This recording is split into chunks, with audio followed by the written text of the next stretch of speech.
تو وہ کہنا چاہتے ہیں کہ جو حکومت کے اپنے وزیر کہتے ہیں کہ رپورٹس بدلی گئیں اور شوکت خانم ہاسپٹل کے ایگزیکٹو عدنان جو اب مشیر ہیلتھ بھی ہیں عمران خان کے، انہوں نے بھی نواز شریف سے مل کر یہ کہہ دیا کہ ہاں یہ بہت بیمار ہے. پتہ نہیں کس کو بیوقوف بناتے ہیں، سمجھ میں نہیں آتا. مطلب ایک جہان کو پتہ ہے کہ آپ نے ہی بھگایا، آپ نے ہی نکالا، آپ کو ہی ڈر تھا کہ وہ جیل میں رہے گا تو صورتحال خراب ہوتی جائے گی. اور مجھ سے لوگ بہت پہلے یہ کہہ چکے ہیں کہ پاکستانی سماج، پاکستانی ریاست، پاکستانی نظام اب اتنا مضبوط نہیں رہا کہ وہ نواز شریف جیسے لیڈر کو اندر رکھ سکے. تو اسی مجبوری کے تحت آپ کو نکالنا پڑا تھا اور آپ ہی نے نکالا تھا. آپ تو یہ بھی کہتے ہیں کہ سیاست میں آپ کا کوئی لینا دینا نہیں ہے، کوئی تعلق نہیں ہے، مگر آپ کے ہی حلیف جو حکومتوں میں بیٹھے ہوئے ہیں وہ ٹی وی پہ آ کے کہہ چکے ہیں کہ کیسے بنی تھی اور کس نے بنائی تھی اور کون سپورٹ کر رہا تھا. میں پہلے بھی کہہ چکا ہوں کہ 2 ٹکٹوں کا تو مجھے پتہ ہے کہ انہی جنرل فیض حمید صاحب کی سفارش پہ دیے گئے تھے. اور کراچی میں 14 میں سے 12 الیکشن ریگ کیسے ہوئے تھے مجھے معلوم ہے، باقی ملک کا مجھے نہیں پتہ. میں آپ کو دلچسپ بات بتاتا ہوں. انہوں نے دوسری اہم بات یہ کی کہ گرینڈ ڈائلاگ ہونا چاہیے، جو مریم نواز نے بھی کہا اور حقان عباسی نے کہا کہ جی ڈائلاگ پہ تیار ہے. تو میں اس ڈائلاگ پر گفتگو کرنے سے پہلے آپ کو ایک اہم بات بتانا چاہتا ہوں جو بہت لوگوں کو پتہ ہے پہلے ہی، کہ ذوالفقار علی بھٹو نے اپنی کتاب میں لکھا ہے کہ عطا اللہ مینگل کے بیٹے کو، اختر مینگل کے بڑے بھائی کو، 20-22 سال کا لڑکا تھا شاید، وہ کراچی میں اٹھا لیا گیا، غائب کر دیا گیا اور مار دیا گیا. پتہ چل گیا کس نے اٹھایا تو بھٹو نے پوچھا تو کہا کہ جی وہ فلانا. انہوں نے کہا کہ بھئی کہاں ہے وہ؟ انہوں نے کہا جی وہ پتہ نہیں کہاں ہے. پھر انہوں نے کہا جی وہ تو مر گیا. کہ اچھا یہ لاش کہاں ہے؟ تو کہنے لگے جی لاش بھی اپنی پتہ، وہ کہیں گاڑ دی ٹھٹا کے پاس کہیں جا کے. اب تو انہوں نے کہا بھئی میں کیا جواب دوں؟ انہوں نے کہہ دیں گے یہ افغانستان بھاگ گیا. یہ ہے آپ کا رویہ. اب اس کا جواب کیا آئے گا وہ میں آپ کو بتا دیتا ہوں. مجھے آج سے کوئی 7-8-9 سال پہلے ایک پاکستان کے دانشور نے کہا کہ دیکھیں فوج جو ہوتی ہے نا، اس کا جب نیا آرمی چیف آتا ہے تو اس کی اپنی پالیسی ہوتی ہے اور وہ سب کچھ بدل دیتا ہے. تو انہوں نے ایک مثال دی کہ یوگانڈا کا ایک آرمی چیف پاکستان سے گزر رہا تھا، ٹرانزٹ میں تھا، کراچی اترا کچھ گھنٹوں کے لیے. تو ہمارے ایک میجر جنرل یا لیفٹیننٹ جنرل اسے ریسیو کرنے گئے وہاں پر پروٹوکول دینے. تو انہوں نے باتوں میں کہا کہ آپ کا ایک دوست میرے ساتھ تھا، کاکول اکیڈمی میں پڑھنے آیا تھا، وہ کیسا ہے؟ تو اس نے اوائڈ کیا. پھر اس نے 2-3 دفعہ کہا تو اس نے کہا کہ دیکھیں میں انہیں نہیں جانتا، اب میں ہوں اور جب میں ہوں تو میری فوج ہے، میں پرانی فوج میں کسی کو نہیں جانتا. تو کہنے لگے کہ یہ ہر دفعہ نئے آرمی چیف کے ساتھ نئی فوج ہوتی ہے. تو میں نے ان 7-8 سالوں میں نوٹ کیا جتنے فوجیوں سے بات ہوتی ہے وہ پچھلے گناہوں کے بارے میں کہتے ہیں کہ یہ وہ ہمیں نہیں پتا، وہ تو پچھلا کر گیا، تو اس سے ہمارا کوئی لینا دینا نہیں. تو یہ مائنڈ سیٹ انہوں نے اپنی ایک ریزننگ تراشی ہوئی ہے کہ دیکھیں جی پچھلے نے کیا تھا، ہمارا اس سے کوئی لینا دینا نہیں ہے. ضیاء الحق نے جیسے جہاد کیا تو اسے فساد قرار دے دیا گیا. اب جو فساد ہو رہا ہے اسے لیجیٹیمیٹ کیا جا رہا ہے. جو نیا کوئی آئے گا، جب امریکہ کی، مغرب کی، چائنا کی پالیسیاں بدلیں گی تو یہ ایک نیا اسٹانس پیدا کر لیں گے، ایک نیا موڑ لے لیں گے، ایک نیا جواز پیش کر دیں گے. لیکن گرینڈ ڈائلاگ کس سے ہوگا؟ فوج سے. یہ جو آئین موجود ہے 73 کا، یہ بھی باہمی اتفاق رائے سے بنا تھا نا. اس میں کیا کمی ہے؟ مگر کیا اس پر عمل کیا؟ اس کا حال تو یہ کیا کہ بنانے والے کو اس کے آئین بننے کے چند سال بعد ہی چلتا کر دیا. ایسا ہی ہوا تھا نا پی این اے کی تحریک چلا کر، اس کے پیچھے یہی لوگ تھے نا. تو ان کا ایک مائنڈ سیٹ ہے انہیں کہ سب سے پہلے تو جنرل فیض حمید صاحب آپ یہ تسلیم کریں کہ یہ جو آج کی سچویشن ہے آپ نے پیدا کی ہے، آپ اس کی معافی مانگیں اور وہ کون گارنٹی دے گا کہ آپ یا آپ کے بعد آنے والے لوگ جو آپ کے ادارے میں موجود ہیں، جو کل آئیں گے، وہ یہ حرکت نہیں کریں گے؟ آئین میں تو سب کچھ لکھا ہوا ہے نا، آپ کی سزا بتائی ہوئی ہے کہ جب آپ اوتھ سے غداری کریں گے، اس کی نافرمانی کریں گے تو اس کی سزا کیا ہے۔ گو کہ میں مشرف کے سزا کے خلاف ہوں، اس لیے یہ کہ صرف مشرف اکیلا ذمہ دار نہیں تھا، مشرف کو تو نواز شریف اتار چکے تھے نا، آئینی طور پہ تو وہ آرمی چیف ہی نہیں تھا۔ جو گراؤنڈ پہ موجود تھے، جنہوں نے ڈس اوبے کیا پرائم منسٹر کو، ان میں سے نواز شریف نے کسی کے خلاف مقدمہ نہیں کیا، صرف مشرف کے خلاف کیا۔ اگر یہ سب کے خلاف کرتے تو میں حمایت کرتا۔ ایک آدمی کچھ نہیں ہوتا، ادارہ ہوتا ہے، یہ پورا ادارہ اسی طرح سے چل رہا ہے گزشتہ 60 70 سال سے۔ قائد اعظم سے لے کر ان کی پوری کارروائیاں دیکھیں تو بات یہ ہے کہ دیکھیں جی، گرینڈ ڈائلاگ اس قوم میں ہوتا ہے جہاں پر ایشوز پہلے فائنڈ آؤٹ ہو جائیں، پھر ان پہ ایک کنسنسس پیدا ہو جائے اور یہ پتا ہو کہ اس پر جو گفتگو ہوگی اس پر لوگ قائم رہیں گے۔ کانسٹیٹیوشن کیا ہے امریکہ میں ہے نا، دیکھیں میں نے ابھی بتایا کہ یہاں کتنا کیوس ہے، کہ وہ ڈکٹیٹر بیہیو کر رہے ہیں اور ریفیوز کر رہے ہیں ٹرانزیشن سے، سارا کچھ ہے، مگر مجال ہے کہیں کسی ادارے میں ابھی تک کوئی ایک لفظ بھی سننے کو آیا ہو؟ یہاں تو اگر پاکستانی فوج ہوتی تو قبضہ ہو گیا ہوتا، یا برما ہوتا یا بنانا ہوتا تو قبضہ ہو چکا ہوتا، مگر یہاں جنرل بہت پہلے کہہ چکے ہیں، مسلسل کہہ رہے ہیں، جب بھی کہیں کوئی بات ہوتی ہے تو وہ کہتے ہیں کہ we gonna follow the democratic norms and nothing else. اور آپ دیکھیے گا ایسا کچھ بھی نہیں ہوگا، وقت آئے گا یہ چلے جائیں گے، کچھ نہیں ہوگا۔ یہ گفتگو ہے، پھر میڈیا ہائپ بھی ہوتی ہے یقیناً۔ تو میں کہنا ہی چاہتا ہوں کہ گرینڈ ڈائلاگ جو ہے، اس کا گارنٹر کون ہوگا کہ آپ دوبارہ سے، بھئی کانسٹیٹیوشن موجود ہے نا، آپ ایک نیا کانسٹیٹیوشن بنانے کی اگر بات کرتے ہیں بنا لیجئے، مگر آپ کا مائنڈ سیٹ تو وہیں کا وہیں ہے نا، بلڈی سیولین، یہی جملہ کہا جاتا ہے نا آپ کی میس میں بیٹھ کر۔ تو جناب پہلے ایکسیپٹ کریں، تسلیم کریں۔ نواز شریف نے آپ کو یہاں لا کے کھڑا کر دیا کہ آپ یہاں تک تو آئے۔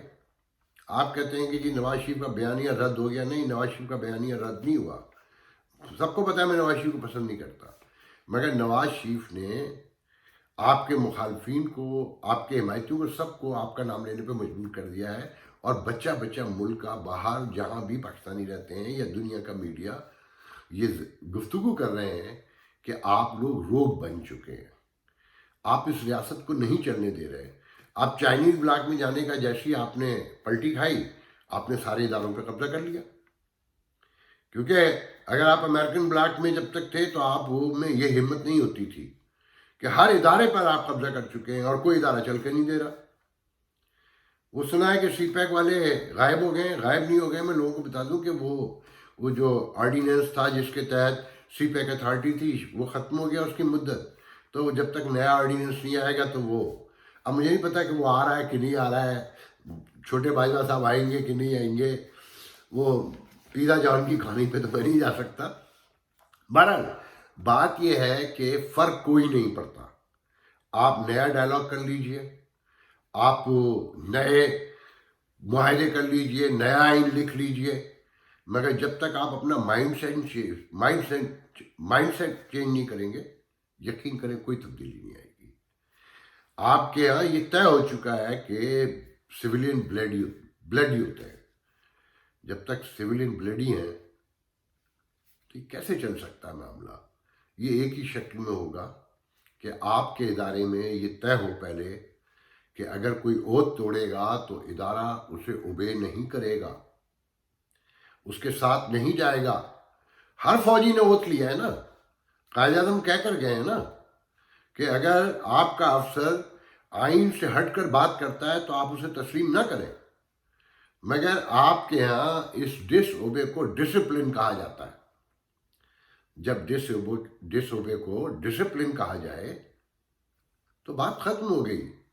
یہ معاملہ ایسے نہیں چلے گا، پہلے ایکسیپٹ کرنا پڑے گا کہ ہاں غلطیاں ہوئی ہیں، ادارے سے غلطیاں ہوئی ہیں، افراد سے نہیں، افراد کی تو کوئی حیثیت ہی نہیں ہے ادارے کے سامنے۔ دوسرے یہ کہ یہ آپ نے ہر ادارے میں اپنے لوگ بٹھا دیے، اور جہاں پر آپ نہیں وہاں ٹاؤٹ بٹھا دیے ہیں۔ مثال کے طور پہ میں نے آج ہی ایک ویڈیو دیکھا، آخری بات کر رہا ہوں میں، کہ آزاد کشمیر کے جو صدر آزاد کشمیر ہیں، وہ امریکہ میں اقوام متحدہ میں مستقل مندوب بھی رہے ہیں، ایمبیسڈر بھی رہے ہیں۔ میرے ذہن میں اس وقت ان کا نام اچانک نہیں آ رہا، میں اکثر بھول جاتا ہوں۔ میں ان کا ایک دلچسپ واقعہ سنا دیتا ہوں۔ وہ یہاں پر جب تک رہے شاعری کرتے تھے کمیونٹی کے فنکشن میں جا کے، گوروں کے لیے شراب کی تقریبات کرتے تھے۔ خیال رہے آپ کے ملک میں شراب بند ہے، پوری دنیا میں آپ نے پرسپشن یہ دیا کہ آپ اسلام کے فالوور ہیں، تو وہ بہت سب کو پتہ ہے یہاں پر۔ میں نے ان کے بارے میں ایک بار ایک خبر چھاپی، اسی کچھ حوالے سے، مجھے بہت ڈیٹیل یاد نہیں ہے، میں کینیڈا میں تھا، مجھے آج تک یاد ہے۔ تو رات کے 11 بجے انہوں نے مجھے پاگلوں کی طرف فون کیا۔ میں بات کر رہا ہوں صدر آزاد کشمیر جو موجود ہے اس وقت، اور رونے جیسے کہ آپ نے میرا کیریئر خراب کر دیا، آپ نے میری فائل خراب کر دی، آپ مجھ سے بات تو کر لیتے۔ میں نے بڑی مشکل سے ٹالا۔ کوئی 6-8 ماہ کے بعد پھر ایک خبر چھپ گئی میرے اخبار میں، کالوں پہ کالیں، ان کی حالت خراب۔ بھائی آپ اچھے آدمی ہیں، اگر آپ نے کوئی غلطی نہیں کی ہے تو ایسا کیا خوف ہے؟ تو اس طرح کے کمزور لوگ لاتے ہیں۔ پھر یہ ہوا کہ میں نے ان کا فون اٹھانا بند کر دیا، تو انہوں نے شام کو اپنا پریس منسٹر میرے گھر بھیج دیا۔ میں حیران پریشان۔ اس دن میرے گھر میں اتفاق سے میرے دوست انوائٹڈ تھے، تو وہ سب میرے دوست حیران کہ آفاق کے تعلقات سرکاری افسروں سے، سب کو پتا ہے کہ میں ان سے بھاگتا ہوں، تو وہ سب حیران کر لیں نہیں تم پہلے بھی ملتے رہے ہوگے، تمہارے گھر آیا ہے۔ اب میں یہ بھی نہیں کہہ سکتا کہ کیوں آیا ہے، کس لیے آیا ہے، ایک لاج رکھنی ہوتی ہے۔ تو ان صدر صاحب سے آج انگلینڈ میں ایک ویڈیو آیا ہے کہ کوئی پوچھ رہا ہے کہ کہہ رہا ہے کہ آپ اپنے نام کے ساتھ صدر ضرور لگا لیں، صدر کشمیر، مگر صدر آزاد کشمیر نہ لگائیں، کہ کشمیر میں کوئی آزادی نہیں ہے۔ تو آپ نے تو ہر طرف اسٹوج بٹھائے ہوئے ہیں، لوگ گریبان پکڑنے تک پہ تو اتر آئے ہیں تقریباً۔ اب اس سے زیادہ آپ اور کیا چاہتے ہیں؟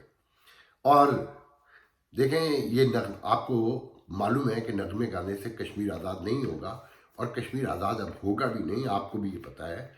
آپ کے لوگ اب یہ کہتے ہیں کہ معیشت جب تک بحال نہیں ہوگی، بڑی نہیں ہوگی، آپ بھارت سے مقابلہ نہیں کر سکتے۔ یہ آپ کے لوگ، اور آپ لوگ ایکسیپٹ کرتے ہیں، تو پبلک کو بھی بتا دیں نا، یہ تسلیم کرنا شروع کریں۔ ناک بڑی کرنے سے، انا بڑی کرنے سے مسائل جو سامنے ہوتے ہیں وہ ختم نہیں ہو جاتے۔ اگر آپ ان معاملات کو پبلک میں رکھیں گے، یقین کریں لوگ ساتھ دیں گے۔ وہ لنگڑا مولوی آپ کے لیے عذاب بنا نا، آپ نے جھوٹا معاہدہ کیا نا پھر اس سے، کہ 3 مہینے میں پارلیمنٹ سے اجازت لے کر فرانسیسی سفیر کو نکال دیں گے، اس طرح کے جو آپ نے باتیں کی ہیں، آپ کو پتہ ہے نا جھوٹ بولا ہے۔ اگر پہلے دھرنے میں اس کے لوگوں کو آپ پیسہ نہ بانٹتے، نواز شریف کے خلاف استعمال نہ کرتے، تو یہاں تک تو بات نہ پہنچتی نا۔ کہ وہ لوگ اب کہنے لگے ہیں کہ 2 ٹوپیاں پاکستان میں مسئلہ بن گئی ہے، ایک آپ کی ٹوپی اور ایک ملا کی ٹوپی، کیونکہ یہ ان ہولی الائنس اس سماج کو کھا گیا ہے۔ آپ کہتے ہیں دہشت گردی ختم کر دی، کیوں جھوٹ بولتے ہیں؟ اگر دہشت گردی ختم کر دی ہے تو پی ایس ایل کراچی میں وداؤٹ پبلک ہوا ہے نا، اسٹیڈیم میں کوئی بھی نہیں تھا نا، صرف کھلاڑی تھے۔ آپ نے آدھا شہر بند کر دیا، کس خوف سے؟ دہشت گردی کے نا۔ چھوٹا سا جلوس نکلے آپ موبائل بند کر دیتے ہیں۔ لوگوں کو سچ بتائیں، لوگوں کو بتائیں کہ دہشت گردی آپ نے ختم نہیں کی، گھر گھر پہنچا دی۔ لوگوں کی سوچ بدل گئی آپ کے اس انہولی الائنس کی وجہ سے۔ اس کشمیر پر آپ نے جہاد کے نام پر، افغانستان کے نام پر، گھر گھر میں آپ کی پالیسیاں تھیں، یہ عام آدمی کی پالیسیاں تو نہیں تھی نا۔ گھر گھر کی سوچ بدل گئی۔ قومیں ایٹم بم بناتی ہیں اپنی حفاظت کے لیے۔ یہ واحد قوم ہے جو ایٹم بم کی حفاظت پہ لگی ہوئی ہے۔ ایٹم بم ہماری کوئی حفاظت نہیں کر رہا۔ مذاہب آئے کہ اللہ یہ بتاتا ہے کہ میں تمہاری حفاظت کروں گا، میری جان ہے، میں لوں گا، میں دوں گا۔ مگر پاکستان کے مسلمان واحد دنیا کے مسلمان ہیں کہ اللہ کی حفاظت پہ لگے ہوئے ہیں۔ اس کے رسول کے بارے میں واضح ہدایت ہے، حکم ہے کہ اس کی حرمت کی حفاظت میں کروں گا، مگر یہ اس کی حرمت کی حفاظت پہ لگے ہوئے ہیں۔ کوئی بیوقوف آدمی بولے کہ اسی ملک میں کوئی گفتگو ہو، یہ پاگلوں کی طرح سڑکوں پہ آ جاتے ہیں، پوری قوم کو نکال لیتے ہیں۔ جاہلو، بڑی معذرت کے ساتھ کبھی اپنے حقوق کے لیے بھی نکلو۔ نالی کے کیڑوں کی طرح زندہ رہنا شروع کر دیا ہے، نہ بجلی ہے نہ پانی ہے۔ وہ گلگت بلتستان کا میں سن رہا تھا، حیران ہو رہا تھا۔ کوئی کہہ رہا تھا کہ جی ایشو پوچھے جا رہے تھے میڈیا پہ، تو کوئی کہہ رہا تھا پانی نہیں ہے، پانی وہاں کروڑوں گیلن وہاں سے ہو کر پاکستان میں آ رہا ہے، مگر انہیں پینے کے لیے نہیں مل رہا۔ کوئی کہہ رہا ہے بجلی نہیں ہے، کوئی کہہ رہا ہے سڑکیں نہیں ہیں۔ ساری گفتگو کو جب ایلیبریٹ کریں تو پتہ چلتا ہے وہ کچھ ہے ہی نہیں، مگر نعرہ ہے پاکستان زندہ باد۔ بھائی ماں بلا شبہ میں کہتا ہوں پیدا کرنے والی ماں سے بڑی ماں ہوتی ہے ریاست، مگر وہ ریاست جو پروٹیکٹ کرتی ہے، جو مراد دیتی ہے، جو سہولیات دیتی ہے، جو کیئر کرتی ہے۔ ورنہ انگریز تھا تو مجھ پہ کیا فرق پڑ رہا تھا، میرے خاندان پر، یا آج عمران خان ہے تو مجھ پہ کیا فرق پڑ رہا ہے؟ جھوٹ بول کر اس لیے کہ عمران خان میرا ہم وطن ہے، میرا ہم شکل ہے، میرا ہم رنگ ہے، میرا ہم زبان ہے، اور وہ میرا استحصال کرتا رہے، یا نواز شریف یا باجوہ یا ضیاء الحق یا مشرف یا ایوب خان، بس وطن وطن کرتے رہے۔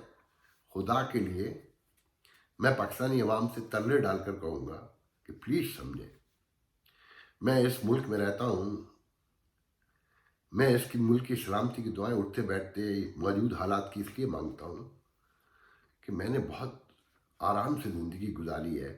سویئر ٹو گاڈ مجھے کبھی کسی نے نہیں روکا۔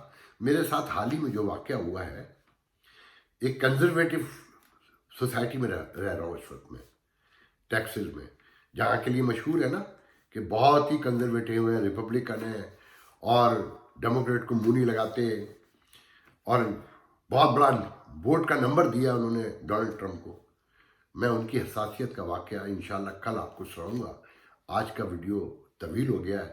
آخر میں میرا کہنا یہ ہے کہ گرینڈ ڈائلاگ کر لیں، کچھ بھی کر لیں، اگر آپ کی نیت خراب ہے، آپ اپنا مائنڈ سیٹ چینج نہیں کریں گے، کسی ڈائلاگ سے کوئی فرق نہیں پڑے گا۔ آخر میں چلتے ہوئے میں آخری بات یہ کہنا چاہتا ہوں کہ خیال رکھیے گا، اگر موجود سیٹ اپ کو چھیڑا اور اس کی ٹرم کمپلیٹ نہ ہونے دی اور اپوزیشن کے ساتھ مل کے سازش کر کے عمران خان کو نکالا، تو آپ کے ساتھ نواز شریف نے بہت تھوڑا کیا ہے۔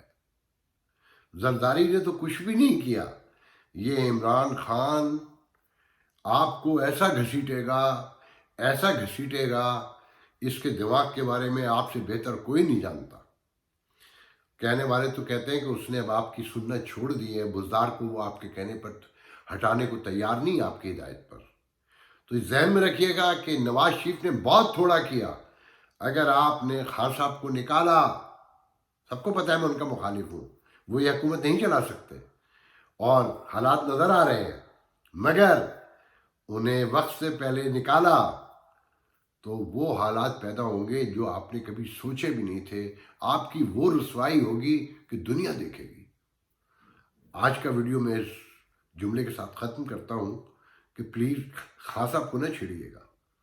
اللہ